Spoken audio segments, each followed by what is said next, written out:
Muy buenas tardes a todas y a todos. Sean ustedes bienvenidas y bienvenidos al ciclo de la comunicación del conocimiento desde la UAM Coajimalpa. Mi nombre es Mario de Leo, director de comunicación de conocimiento desde Rectoría General. Y el día de hoy tenemos el gusto de tener la mesa redonda titulada Educación e Innovación hacia el futuro. Nos acompañan el día de hoy y les pido un aplauso cuando mencione a cada una de las personas participantes en su calidad de moderadora, a la doctora Caridad García Hernández, al doctor Antonio López Jaimes, a la doctora Marcia de Paula Leite y al doctor Tiburcio Moreno Olivos. Es un gusto estar en Coajimalpa para tener estos diálogos interdisciplinarios que además nos habla muy bien y al resto de la UAM de este modelo pues de trabajo conjunto entre las divisiones que se da en particular en esta unidad. Agradecemos al rector de UAM Coajimalpa, doctor Octavio Mercado, y también a los directores y directora de división quienes nos apoyaron en la generación de este ciclo de conferencias. Cedo la palabra a mi compañera Katia Luna antes de dar inicio con el debate. Gracias, buenas tardes. Bueno, también les quiero recordar que, como les dijimos, tenemos también una rifa de premios a lo largo de este ciclo, que en este caso son un telescopio y un kit de lápices de colores, y les voy a recordar un poquito la dinámica que hay para que puedan participar para la rifa de estos premios. Concluida la conferencia, tendrán 5 minutos para realizar el registro de asistencia y con estas asistencias podrán participar con un ticket. Si tienen el 60% de asistencia, se generará este ticket para la rifa de premios y deberán si resultan ser una de las personas ganadoras, deberán seguirnos en alguna de nuestras redes sociales. Nos encuentran como @conocimientowab en Twitter, Facebook, Instagram y TikTok. Y el premio se entregará de manera física en la Rectoría General de la UAM. Y bueno, ahora les quiero presentar a nuestra moderadora. Les voy a leer un poquito acerca de quién es ella. Ella es la doctora Caridad García Hernández. Ella es licenciada en periodismo por la FES Zacatlán. También es maestra en comunicación de la ciencia, en comunicación en la Universidad Iberoamericana y es doctora en ciencias políticas y sociales con orientación en comunicación por la UNAM. Es profesora investigadora y fundadora de esta unidad Coajimalpa de la UAM y está adscrita al Departamento de Ciencias de la Comunicación. También es integrante del Grupo de Investigación en Comunicación Educativa y anteriormente fue coordinadora de la licenciatura y maestría en Diseño, Información y Comunicación. También fue secretaria académica y secretaria de la unidad. Ella es integrante del Sistema Nacional de Investigadores y es autora de más de 50 artículos de investigación y ha coordinado 4 libros. Entonces, un gusto estar con usted aquí, doctora. Adelante. Muchas gracias. Pues yo voy a hacer lo propio con mis colegas, leerles algunas líneas muy breves porque realmente me quedé sorprendida de los currículos de los 3. Tienen una experiencia y realmente son autoridad en lo que ellos van a platicarles el día de hoy. Entonces, discúlpenme si soy breve, porque más bien me gustaría escucharlos, que todos los escuchemos y que le demos más minutos al diálogo. Voy a empezar con el doctor Antonio López Jaimes, a mi izquierda. Él recibió el grado de licenciatura en computación en la Universidad Autónoma Metropolitana, Unidad Iztapalapa, y los grados de maestría y doctor en ciencias en el CINVESTAF en 2005 y 2011, respectivamente. Fue investigador invitado del Instituto de Ciencias Espaciales y Astronáuticas de la Agencia de Exploración Espacial de Japón. Desde 2014 es profesor investigador de la UAM Coajimalpa, donde está adscrito al Departamento de Matemáticas Aplicadas y Sistemas de la DCNI, donde actualmente también es coordinador de estudios de la licenciatura en Ingeniería en Computación. Adicionalmente, es coeditor del Laboratorio de Neurociencias Computacionales, Robótica Evolutiva e Interfaces Cerebro-Computadora. Ha publicado varios trabajos en capítulos de libros, revistas indexadas y congresos internacionales dentro del área de optimización. En segundo lugar, pues el doctor Tiburcio Moreno Olivos, doctor en Pedagogía por la Universidad de Murcia en España, licenciado en Pedagogía por la Universidad Veracruzana, ha sido profesor investigador de la Universidad de Quintana Roo y de la Universidad Autónoma del Estado de Hidalgo. Actualmente es profesor investigador de la UAM Coajimalpa en la División de Ciencias de la Comunicación y Diseño en el Departamento de Tecnologías de la Información. Es miembro del Sistema Nacional de Investigadores, del Consejo Mexicano de Investigación Educativa y de la Asociación Francófona Internacional de Investigación en Ciencias de la Educación con sede en París.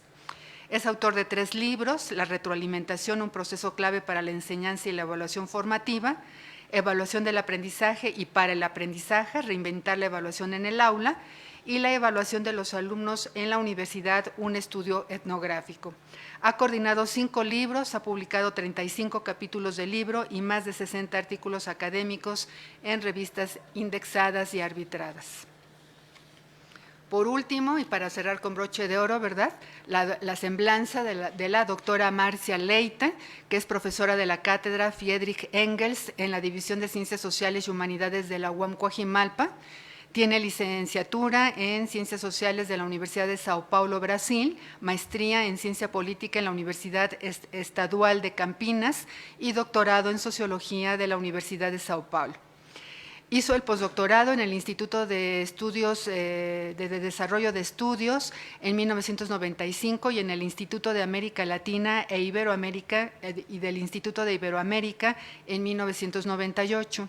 Es parte del consejo editorial de varias publicaciones, entre las cuales está la Revista Latinoamericana de Estudios del Trabajo y la Revista de Sociología del Trabajo de España. Tiene varias publicaciones en revistas, libros internacionales y en los siguientes países: Brasil, México, Argentina, Chile, Francia, Inglaterra, España y Estados Unidos. Entonces, bueno, pues apenas una pequeña probadita de quiénes son las personalidades que nos acompañan. Y bueno, pues para platicar sobre este tema que me parece que tiene 3 palabras fundamentales: educación, innovación y futuro. Y más que palabras, pues digamos que son conceptos cargados de sentido, que tienen mucho contenido y que hay mucho que reflexionar, que nos lleva a la reflexión de cada uno de ellos. Y bueno, pues aquí la idea es establecer un diálogo, ¿no? Y este diálogo, bueno, siguiendo a Freire, más que su producción, digamos, lo que nos interesa es conocer la esencia que ustedes como expertos tienen acerca de estos 3 grandes conceptos, pues como académicos, que se subraye la interacción entre la reflexión y la acción, nos diría también el propio Freire, ¿no? Reflexionamos desde la universidad. Este es el ámbito en donde nos toca a nosotros pues hacer pensamiento crítico, generar pensamiento crítico e inducir a nuestros estudiantes, que son lo más importante para una universidad, pues en este mundo del pensar acciones para el futuro. ¿Cómo generamos acciones para el futuro, por ejemplo, desde la universidad, ¿sí?, y del mundo social? Y en el centro nuestros estudiantes, que van a ser los agentes y actores de ese futuro. Y citando textualmente a Freire, cierro diciendo que no hay palabra verdadera que no sea la unión inquebrantable entre acción y reflexión. Entonces, una primera pregunta, obviamente que estamos en espera de que ustedes también hagan preguntas, si nos pueden pasar en una papeleta algunas de sus inquietudes para irlas incorporando dentro de este diálogo. La idea es que tengamos una conversación y que obviamente incluyamos pues también lo que ustedes están reflexionando en el momento. Entonces, una primera pregunta para ustedes sería, ¿cómo pensar cuál es el papel que le toca a la universidad en este sentido, ¿sí?, hacia el futuro? No sé quién quiera iniciar. Adelante, doctor, sí. Ahí está el reloj monstruoso. Antes de contestar, me gustaría hacer una corrección, porque salió mi nombre ahí como Marcia de Paula y mi nombre es Marcia Leite. Hay una confusión porque yo soy brasileña y los apellidos en Brasil están en orden diferente a los apellidos aquí en México. Entonces, solo para que sepan que yo soy conocida como Marcia Leite. Bueno, yo creo que la pregunta, Caridad, es muy, muy interesante, ¿no? Porque nosotros vivimos en este momento, el mundo vive en este momento en una crisis multidimensional, ¿no? Una crisis social, una crisis política, una crisis ambiental, ¿no?, sin proporciones, y una crisis económica también, y una crisis educacional, ¿no? Entonces, la cuestión de la innovación es también una cuestión muy importante en medio a este montón de crisis, ¿no? O sea, siempre pensamos que la innovación, básicamente la innovación tecnológica, nos puede traer en términos de respuestas a estas crisis, ¿no? Y por supuesto también a la crisis de la educación, ¿no? Y yo diría lo siguiente, bueno, yo creo que tenemos que pensar en la innovación tecnológica de una doble manera. En primer lugar, es toda un nuevo mundo que se abre para nosotros, ¿no?, y nosotras, y con un montón de facilidades que nos oportunizan, y no podemos perder esto no podemos olvidarnos de esto, ¿no? Pero por otro lado, corremos el riesgo de pensar que simplemente la tecnología puede resolver todo, ¿no? O sea, como si la tecnología fuera como que una mágica que nos va a dar todas las respuestas. Y esto no es así. Sabemos que hemos, en términos mundial, como civilización, avanzado en la tecnología desde hace mucho tiempo, ¿no? Desde que el ser humano, ¿no?, los hombres y las mujeres ocupan la tierra, ¿no?, están aquí en la tierra.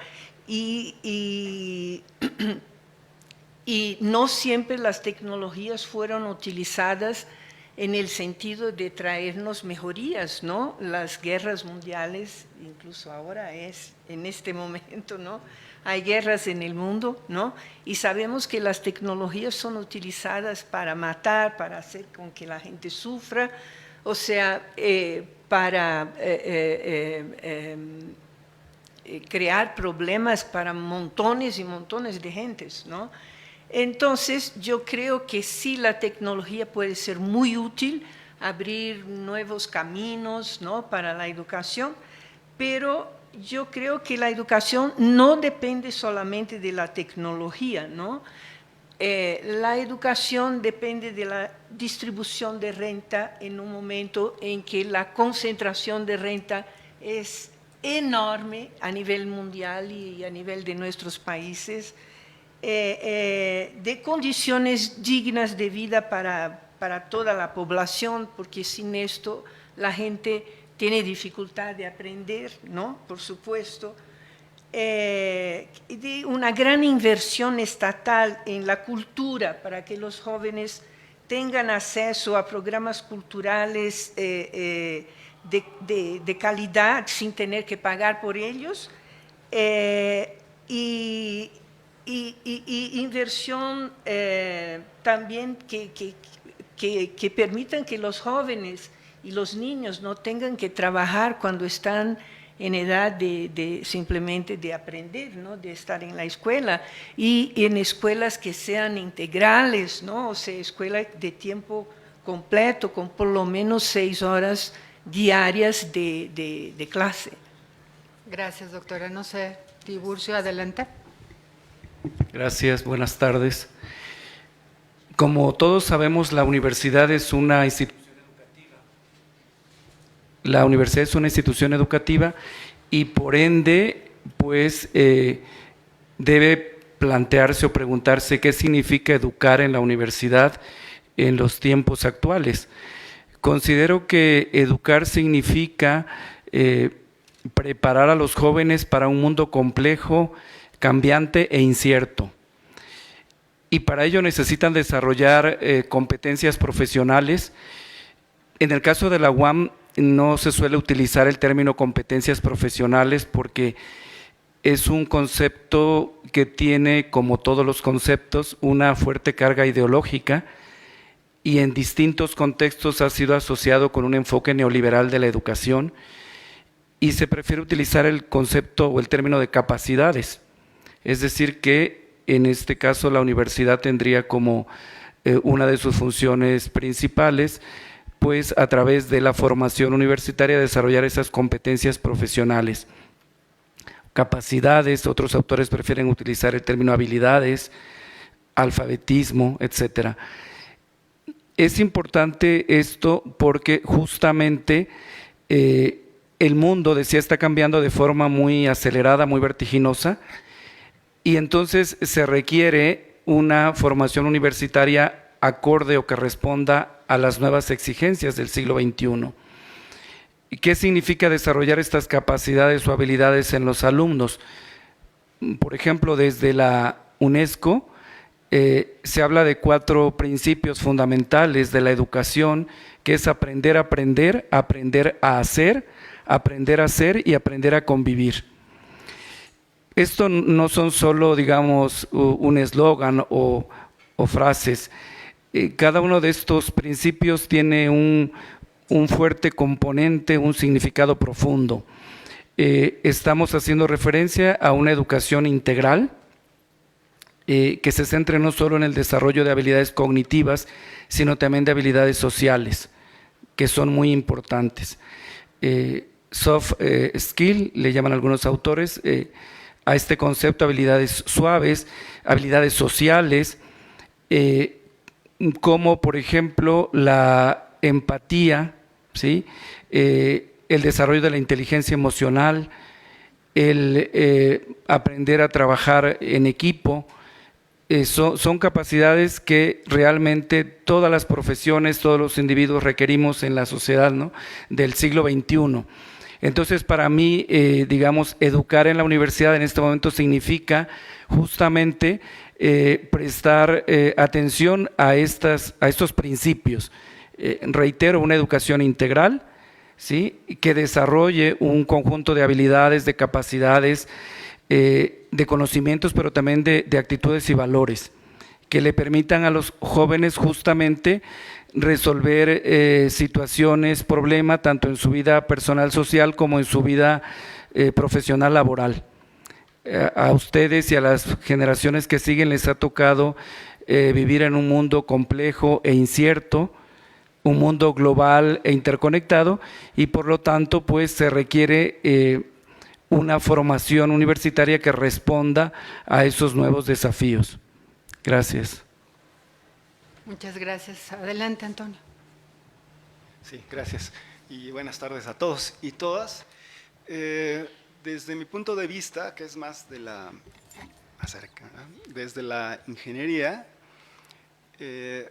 como lo veo no ha cambiado tanto la idea de prepararlos para la inmediatez, es decir, pronto, y que consigan un buen trabajo, sino también para el futuro. Pero como se ha mencionado, ahora las tendencias, necesidades, la tecnología está avanzando todavía más rápido. Entonces, si están preparados de aquí a 5 años, pronto van a tener que cambiar y reinventarse. Si dominan bien las habilidades, las disciplinares, las de su profesión, van a saber aplicar un método muy rápido, ¿no? Y se les va a ayudar, pero no les va a ayudar para hacer esa transición hacia esa otra área. Por ejemplo, si alguien que estudió informática hace 20 años y luego quiere cambiar por las necesidades o por los intereses a ingeniería en computación, simplemente con las habilidades disciplinares no le va a funcionar, no va a poder hacer ese brinco. Pero justo estas habilidades de abrazar esta facilidad para seguir aprendiendo, trabajar en equipo, habilidades sociales, eso le va a ayudar a saltar a esas nuevas necesidades. Y puede llegar incluso a una nueva área, si dice, bueno, ahora lo que se necesita en inteligencia artificial y demás es cambiar a un área de neurociencias computacionales. Estas habilidades suaves o habilidades transversales, como también se les llama, es lo que va a permitir hacer ese cambio. Otra cosa importante es, ahora con la pandemia, algo que noté, que yo creo que ya lo teníamos ahí presente, pero no tan claro, es que la tecnología, por un lado, parece que nos ha acercado más al conocimiento, información hay por todos lados, videos, software para aprender cada quien por su lado, en su casa, las maneras no escolarizadas, digamos, de aprender, cada quien por su lado. Sin embargo, no todos tienen acceso a ese tipo de herramientas o equipos, y es lo que se notó en la pandemia, que decíamos, ahora hagan esta práctica, y decían, es que mi computadora no tiene eso, o mi internet está muy lento. Y es cuando decíamos, bueno, aquí no lo habíamos notado, ¿no? Que la ventaja de la universidad pública es que todas esas herramientas a las que no tenemos acceso todos, aquí hacemos ese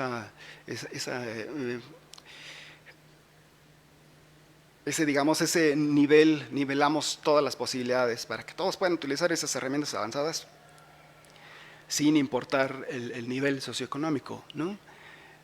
Entonces creo que esa es la responsabilidad de la universidad, no dejar pasar esos avances tecnológicos, sino atraerlos, no tenerles miedo. El ChatGPT, hay unas herramientas muy interesantes para personalizar el aprendizaje. Es algo así como si fuera el Spotify, pero para herramientas de aprendizaje, que según lo que vas tú aprendiendo o dónde tienes dificultades o qué te está interesando, la siguiente lección va personalizada. Es decir, no te muestra todo el contenido, ¿no? Uno tras otro, sino que se personaliza. Entonces creo que esa es la responsabilidad de la universidad, abrazar esas nuevas tecnologías para volver a emparejar, ¿no? la posibilidad de una educación del mismo nivel para todos y todas. Muchas gracias, Antonio. Bueno, Castells decía que las tecnologías también es sociedad, que no podemos verlas encapsuladas como algo ajeno a todas estas interacciones que nosotros realizamos en la vida cotidiana. Es evidente, ¿no?, que las generaciones actuales tienen un contacto muy cercano con las tecnologías, que a veces incluso puede rayar en lo enfermizo. ¿Sí? Hay una obsesión por llevar todo nuestra vida personal a partir incluso de las propias tecnologías, no se diga pues la cuestión educativa que también está ahí presente y que con la pandemia pues se hizo evidente el papel importantísimo que pueden tener las tecnologías en todos estos procesos.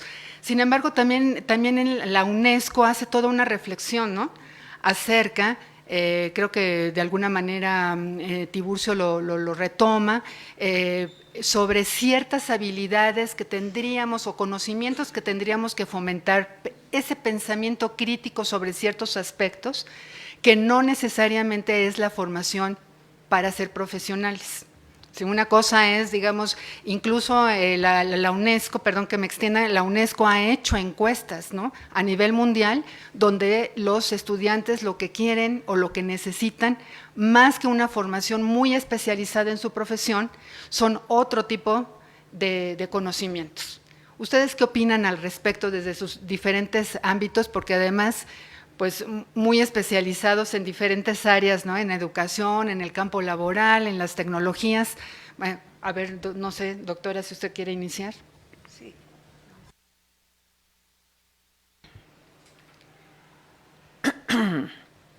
Estoy aquí pensando.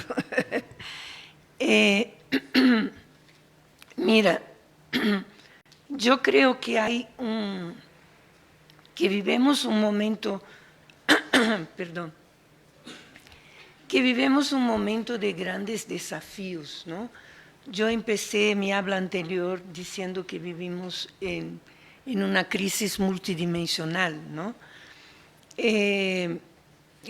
Porque enfrentamos a la vez a un montón de problemas, ¿no?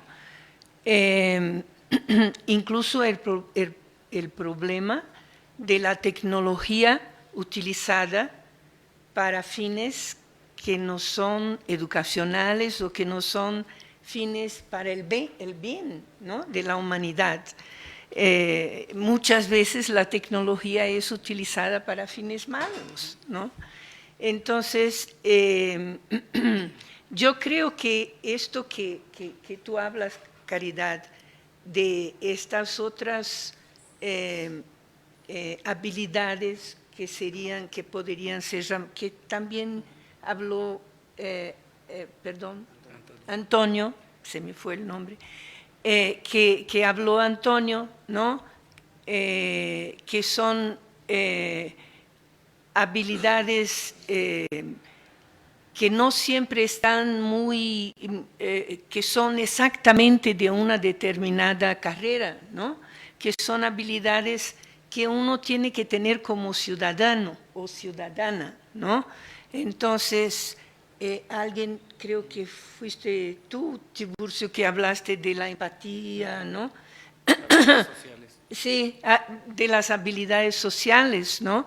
Yo creo que esto es muy importante en este momento porque tenemos que, hay un gran filósofo francés que se llama Edgar Morin, que tiene un libro que se llama Ciencia con Conciencia.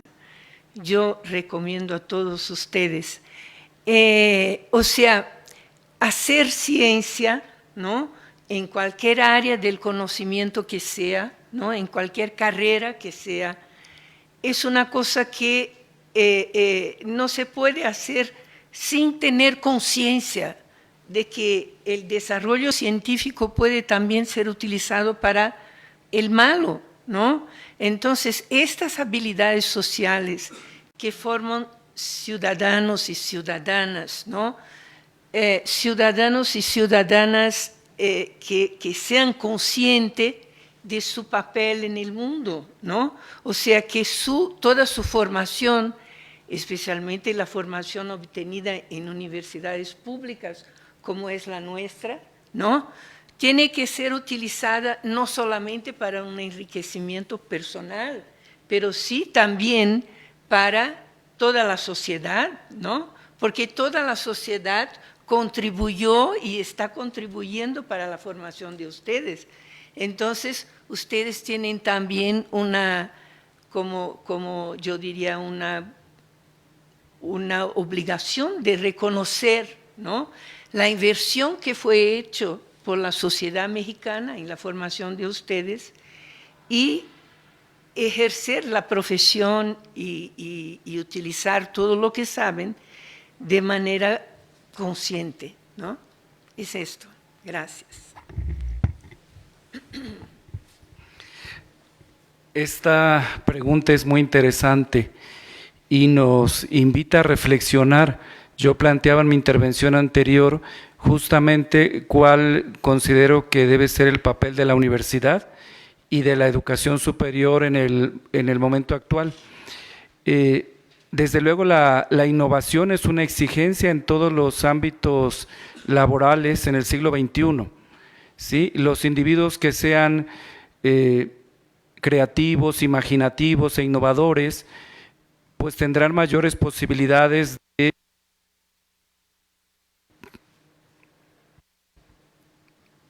tendrán mayores posibilidades de empleo porque justamente los problemas a los que se van a enfrentar son cada vez más complejos y multireferenciales. Por tanto, no son problemas que se resuelvan con una respuesta única o siguiendo una única vía, sino que allí la creatividad, la innovación, la imaginación, que cada uno pueda poner en juego para resolver estos problemas. Incluso hay quien plantea que actualmente no se trata solo de resolver problemas, sino que debemos ir un poco más allá, que es justamente desarrollar la capacidad de estructurar, de identificar e estructurar nuevos problemas. Puede ser que profesionalmente nos enfrentemos ante un conjunto de datos, de rasgos, de elementos que están desintegrados, por así decirlo, que están sueltos. Y entonces nosotros como profesionales tenemos que tener esa capacidad de identificar esos distintos componentes o elementos e integrarlos para conformar un problema, para identificar el problema en nuestros campos disciplinares.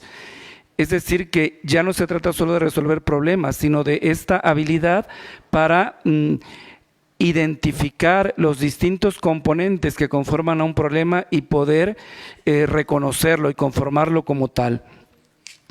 Entonces, ese es un desafío, formar profesionales con un perfil polivalente, diríamos en otros términos, es decir, que individuos que tengan, decía yo, esta capacidad de adaptación, flexibilidad, ¿no? Saber trabajar con otros, pensamiento crítico, resolución de problemas, pues son elementos fundamentales de la educación superior.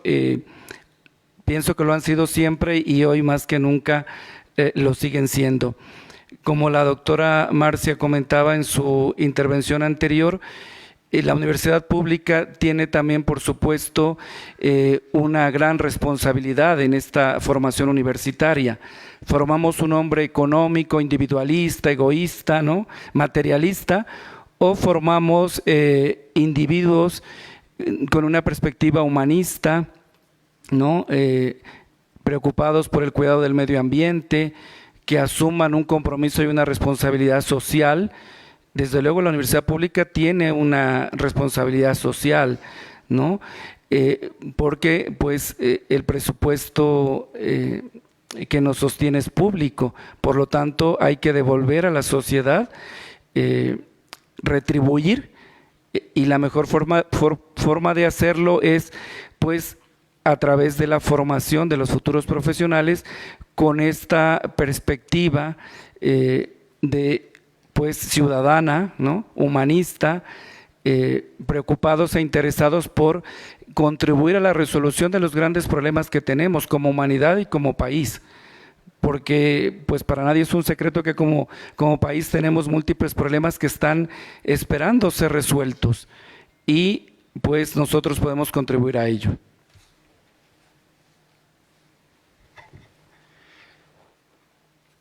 Estaba pensando en dos cosas mientras los escuchaba. Una tiene que ver con que hay algunas habilidades o competencias que es más fácil para nosotros como profesores que ustedes las adquieran. Por ejemplo, yo les digo en mis clases, cuando vemos dos métodos, el método de hace como 20 años, les digo, bueno, aquí la idea no es que se lo memoricen, ¿no? Ese sistema ya no existe, ¿no? Pero sirve como pretexto para que conozcan cuáles eran el contexto de ese momento, los problemas y cómo fueron diseñando la solución a ese problema. Eso es lo importante, ¿no? Y ya les enseño un ejemplo de cómo lo hicieron y demás, de la manera más interesante posible. Y luego el segundo método, ¿no?, para decirles, miren, hace 20 años ese era el contexto y por eso era la solución ideal y no había nada más, ¿no? No había necesidad de otra cosa.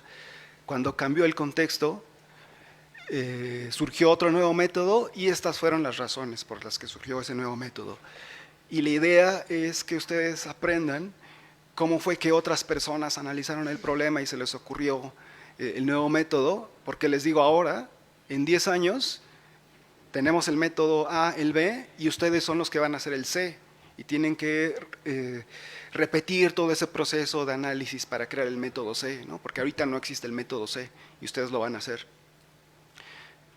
Esas habilidades, de alguna manera, aunque no es así muy sencilla la cosa, las podemos evaluar nosotros. Les planteamos un examen, a lo mejor un escenario hipotético, les decimos, a ver, si el escenario ahora está así o así, ¿qué le cambiarías a la propuesta actual? Y ya podemos evaluarlo, ¿no? Algo numérico. No tanto para ponerles la etiqueta de tienes MB o tienes B, sino para saber si hace falta un poquito más de ejemplos o alguna tarea extra, ¿no? Para que adquieren bien esa habilidad. Ahora, el otro tipo de habilidades que son interesantes, ahora que es común que las licenciaturas se acrediten, también nos piden, ¿cómo evalúan estas competencias transversales? Por ejemplo, nos dicen, ¿cómo evalúan la ética o la responsabilidad social? Y decimos, bueno, es así como que indirectamente decimos, pues van a aprender de nosotros, ¿no? De cómo funciona la universidad, la ética, pero ¿cómo sé si ustedes ya adquirieron bien esa ética y cuando vayan a trabajar no vayan a utilizar la tecnología para hacer el mal, ¿no? Esa parte es complicada. O esta inquietud de seguir desarrollándose en su profesión, actualizándose y demás, esa también nos piden que pongamos, ¿cómo evaluamos que ya adquirieron esa capacidad? Y a veces bromeando a mis alumnos les digo, es así como si ya los despedimos en la puerta de la universidad y les decimos, sigan actualizándose, ¿eh? Eso ya es la enseñanza que les dimos, pero exactamente cómo inculcamos esa habilidad. Es para mí un reto. A veces trato de cuando les pongo cierta actividad, les digo algo así como, bueno, vamos a utilizar este nuevo sistema, no es por gusto, sino para que ustedes adquieran estas habilidades de aprender a aprender, de que ya que dominaron un sistema, ¿cómo le hacen para pasarse al nuevo sistema, ¿no? Al que no conocen y se sienten incómodos con ese nuevo sistema?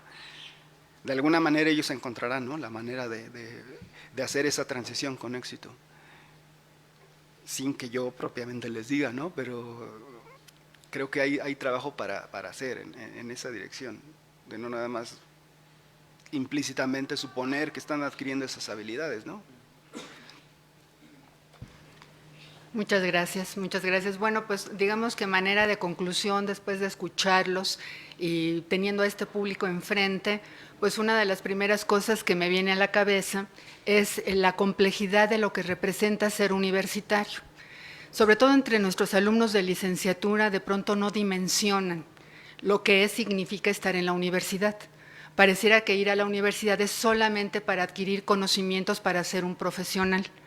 Pero en realidad lo que los hace diferentes o que nos hace diferentes a los universitarios, a los que pasamos por los pasillos y las aulas, de quienes se forman en la parte, en el mundo empírico, es toda esta reflexión que han hecho aquí nuestros colegas sobre cuestiones que tienen que ver con los valores, ¿no? Con las emociones, que es un tema también que surge a partir de la pandemia y que de pronto teníamos como soslayado, no solamente en la universidad, sino también en el mundo laboral, en todos los aspectos de la vida social, ¿no?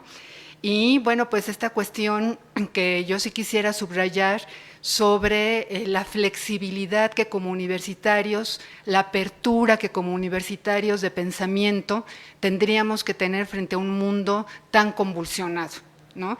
Y que de pronto, por ejemplo, en la propia universidad, pues a veces reproducimos pues aquellas cosas que no son tan positivas de la sociedad. Y nosotros como universitarios, y creo que este es el entorno perfecto para poder lograr cosas de impacto, como bien han comentado los conferencistas, ¿no? Entonces, pensar, por ejemplo, esto que decía Tiburcio, del individualismo versus el sentido de comunidad. De pronto se nos desdibuja que somos una comunidad, que somos guamitas, que somos guam, que somos universitarios y que, bueno, pues de aquí nuestra responsabilidad frente a la sociedad. Flexibilidad contra la rigidez, ¿no? Ser flexible no es nada sencillo, es más sencillo ser rígido y encapsularme en mí mismo y olvidar todo el contexto en el que me ubico. tolerancia contra la intolerancia, sobre todo frente al pensamiento divergente, frente al pensamiento diverso. Cuando alguien piensa diferente a nosotros, pues escuchar, creo que esa sería una de las cuestiones del diálogo, ya que empezamos esta exposición subrayando pues esta idea del diálogo y la inclusión y la exclusión, ¿no? Cómo ser más incluyentes, multiculturales, interculturales, porque ser excluyentes también es mucho más sencillo. Esos son patrones que vemos, como bien decía la doctora Leite, pues no solamente en la universidad, sino en el mundo entero. La intolerancia, el racismo, el clasismo están ahí presentes y bueno, pues creo que son muchos temas que de alguna manera atraviesan al universitario. Muchas de estas cosas son las que tendrían que ponerlos a pensar a ustedes sobre el papel que actualmente desempeñan en la universidad. Entonces, bueno, para cerrar también me gustaría escuchar algunas participaciones. A ver, Pablo. Bueno, a mí me gustaría lanzar una pregunta al aire, si me lo permiten, en relación a la educación y a las nuevas tecnologías.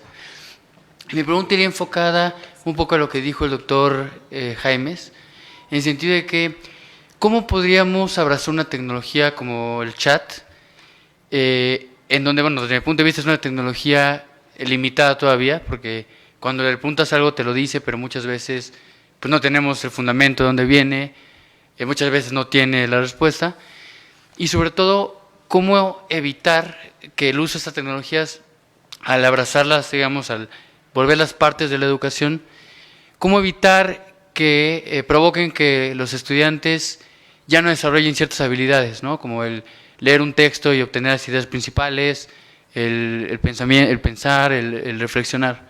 ¿Cómo evitar eso? No sé si quieres, Antonio, tú. Sí, es algo complicado, porque cuando he leído de los usos del ChatGPT, por ejemplo, en las aulas, están encaminados a mostrarte la parte buena, ¿no? Y dicen, bueno, sirve como un auxiliar principalmente de memoria, ahorrarte tiempo. Tal vez no sirva para analizar el problema y que se te ocurra una nueva solución, pero, por ejemplo, si tienes ya un programa, un método que tú lo hiciste, pero lo quieres en otro formato, se lo pasas al ChatGPT, tú lo podrías hacer, pero te ahorra tiempo, ¿no?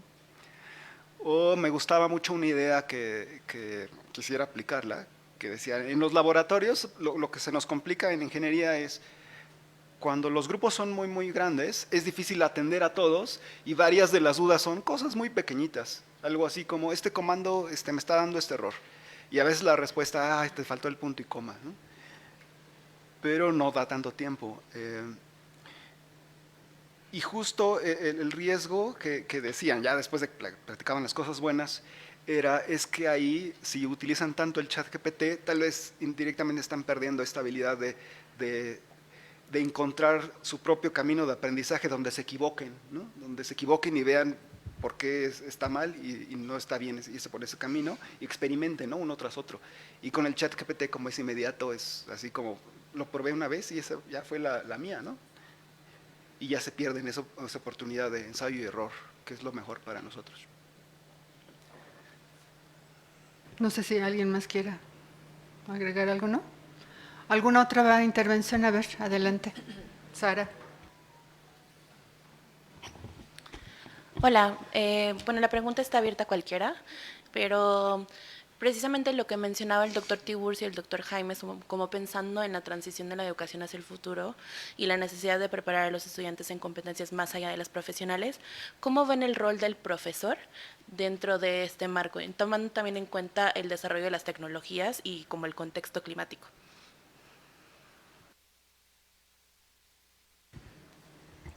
Sí, yo he hecho referencia a las habilidades o competencias que se requieren o que la educación superior tendría que estar promoviendo en los estudiantes, pero no he dicho nada de la enseñanza. Sí, es decir, sabemos que el aprendizaje y la enseñanza son los dos componentes fundamentales del proceso, es decir, el estudiante por un lado y el profesor o profesora por el otro. Justamente para poder desarrollar estas capacidades requerimos un cambio de fondo, ¿no? Un cambio profundo en los procesos de enseñanza-aprendizaje. Es decir, necesitamos transitar de una enseñanza tradicional, convencional, frontal, le llaman algunos, a una enseñanza para la comprensión, que promueva justamente el pensamiento crítico, reflexivo, analítico. Y hay otra capacidad a la que yo no he hecho referencia, pero Antonio sí lo hizo brevemente, que es justamente el aprendizaje a lo largo de la vida. Lifelong learning es el término que se utiliza en inglés, que es esta capacidad para aprender de forma permanente.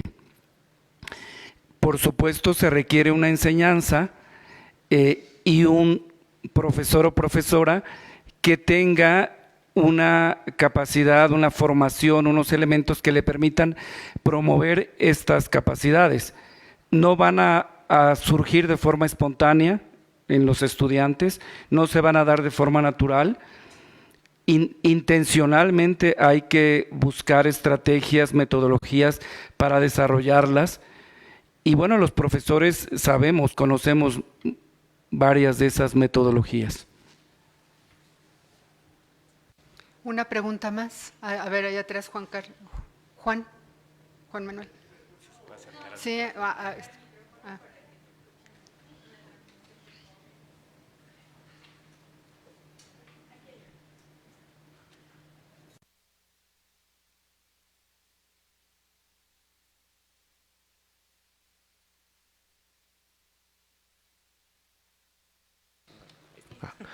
Bueno, antes que nada, buenas tardes a todos los presentes. Yo justamente tengo un dilema con mis padres porque luego me dicen, oye, te dejaron una tarea, ¿por qué no la lees? ¿Por qué no lees los libros? ¿Por qué no vas a la biblioteca? Si en mi época a lo mejor pues, batallábamos mucho, ¿no? Y ahora todo se hace en una aplicación. Y incluso justo en la clase de la que vengo anterior, uno de los profesores decía, ustedes se han confiado mucho en el chat GPT y yo he querido innovar, dice, pero no puedo. O sea, dicen, ustedes me obligan a limitarme, dice, a las habilidades tradicionales. De ahí que luego cuando nos deja trabajos, dice, háganlo a mano, porque así ya al menos leen el trabajo y en el caso de que lo estén copiando y pegando de otro lado, pues ya al menos se les queda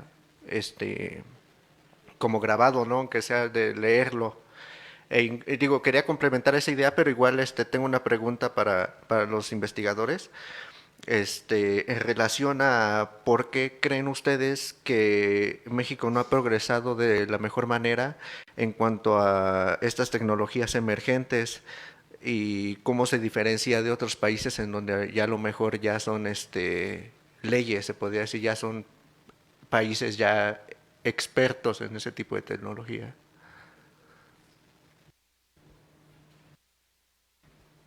Yo puedo contestar a la primera, tu primer planteamiento, ¿no? Yo creo que hay una tendencia, claro, la tecnología hace cosas maravillosas, ¿no? Pero nosotros tenemos que tener cuidado con esta tendencia de creer que la tecnología es maravillosa siempre, en cualquier situación, y ya no necesitamos de habilidades que teníamos antiguamente, ¿no? Les voy a dar un ejemplo muy concreto. El secretario de la Educación del Estado de São Paulo decidió hace 2 meses que ya no quería los libros que eran hechos por el gobierno federal, porque los alumnos a partir del 6º año de la primaria se iban de la enseñanza básica, ¿no? Ya se iban a utilizar solamente las computadoras y el gobierno iba a permitir que todas las escuelas tuvieran computadoras para todos los alumnos, ¿no? Y bueno, los profesionales de la educación dijeron, este hombre está loco, ¿no? Los niños del sexto grado tienen que seguir sabiendo escribir, leer mucho, ¿no? Entonces, porque es así que se forma, por ejemplo, lo que estamos hablando los tres y que también habló Claridad, que es esta conciencia crítica, ¿no? Esta capacidad de no solo de repetir las cosas, sino que entenderlas y reproducirlas y tener ideas propias para seguir adelante, ¿no?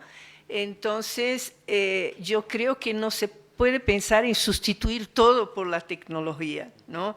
Hay que ir con cuidado. Entonces, yo creo que para la formación de los estudiantes universitarios en todos los niveles es muy importante seguir leyendo, ¿no? Claro que ustedes tienen que saber las nuevas tecnologías, por supuesto, pero esto no significa obligatoriamente que ya no se necesita leer, ¿no? En un medio que no sea a través de la computadora, un celular, o un iPad, lo que sea, ¿no? Un tablet o lo que sea. Bueno, sobre la cuestión de la tecnología en México, dejo para mis colegas que por supuesto conocen mucho mejor que yo. Yo agregaría solo que no perdamos de vista que la tecnología es un medio para lograr un fin y no un fin en sí misma. Es decir, en el contexto del aprendizaje, la tecnología es un medio. Lo que nosotros pretendemos son objetivos de aprendizaje, objetivos de formación. Hay quien dice, bueno, la tecnología no es ni buena ni mala, depende del uso, ¿no? Y del propósito con el cual se emplee. Lo cierto es que la tecnología, como la conocemos hoy en día, o las TICs, irrumpen en el ámbito de la educación, pero no surgen desde la cancha de la escuela.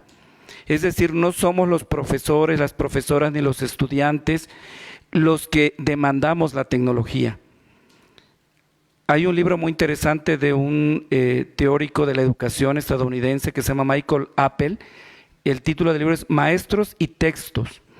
Y justamente dedica un apartado muy interesante a hacer este análisis de cómo se incorpora la tecnología al ámbito educativo, y al no ser una necesidad que surge desde la escuela, dice, es algo impuesto. Hay grandes empresas de tecnología con poderosos intereses económicos, políticos e ideológicos detrás, que prácticamente nos orillan a tener que consumir la tecnología. Entonces, ¿qué pasa si nosotros, digamos que caemos rendidos a los brazos de las tecnologías que surgen y que están cambiando de forma constante, pero perdemos el rumbo, perdemos de vista cuál es el propósito, cuáles son los fines educativos, cuáles son los propósitos de aprendizaje? Por supuesto, bien empleada, las TICs pueden ser una herramienta, un apoyo muy importante para promover procesos de aprendizaje, pero esto pasa por la formación de los docentes, ¿sí? Por el buen juicio profesional del docente que decide qué tipo de tecnología, cuándo y cómo utilizarla, teniendo siempre presentes esos fines educativos. Entonces, esa sería mi reflexión al respecto. Sí, y sobre tu última pregunta, que aparentemente en México, por ejemplo, no estamos avanzando a la par como las grandes potencias en cuanto, por ejemplo, estas nuevas herramientas de inteligencia artificial, creo que la razón, al final de cuentas, como muchas otras cosas, es la economía. O sea, las grandes potencias pudieron implementar estas ideas que en realidad no son nuevas. Los algoritmos que sustentan el ChatGPT, por ejemplo, se han publicado en otros países, pero no había ese poder de cómputo, porque ahora el ChatGPT no es que funcione en una computadora que está ahí en un sótano, sino que es un gran centro de cómputo, computadoras con miles de procesadores, y sobre todo pueden captar información. Por ejemplo, yo si me dieran el algoritmo del ChatGPT diría no va a funcionar porque nada más tenemos la información de los que estamos acá. El poder del ChatGPT es que tiene la información de todo el mundo, de toda la que hemos generado. Entonces ese algoritmo a lo mejor ni siquiera surgió en Estados Unidos o en alguna de esas potencias, sino tal vez en un país de Latinoamérica, y ahí estaba y lo publicamos hace como 20 años, ¿no? Pero pues no podíamos hacer nada, ¿no? Porque no podíamos implementar ese centro de cómputo.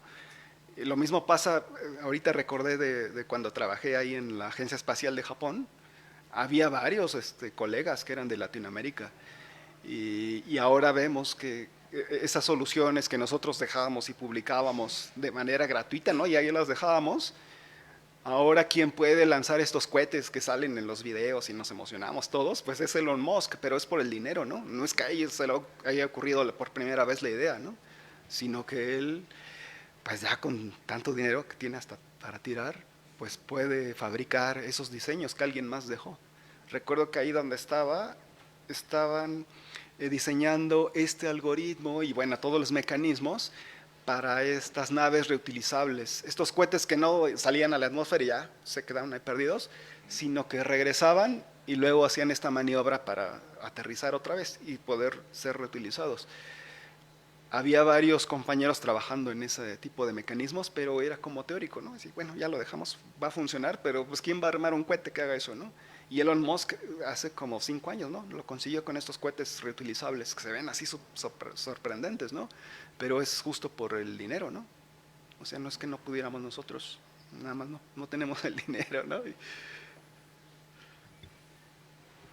Bueno, pues muchísimas gracias. Creo que fue un intercambio interesante. Gracias por sus participaciones.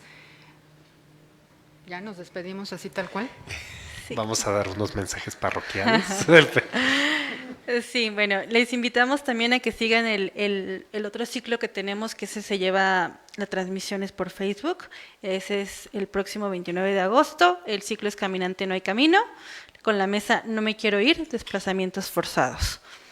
Y les invitamos también, el próximo miércoles tendremos el Festival de Juventudes UAM 2023 en la Rectoría General.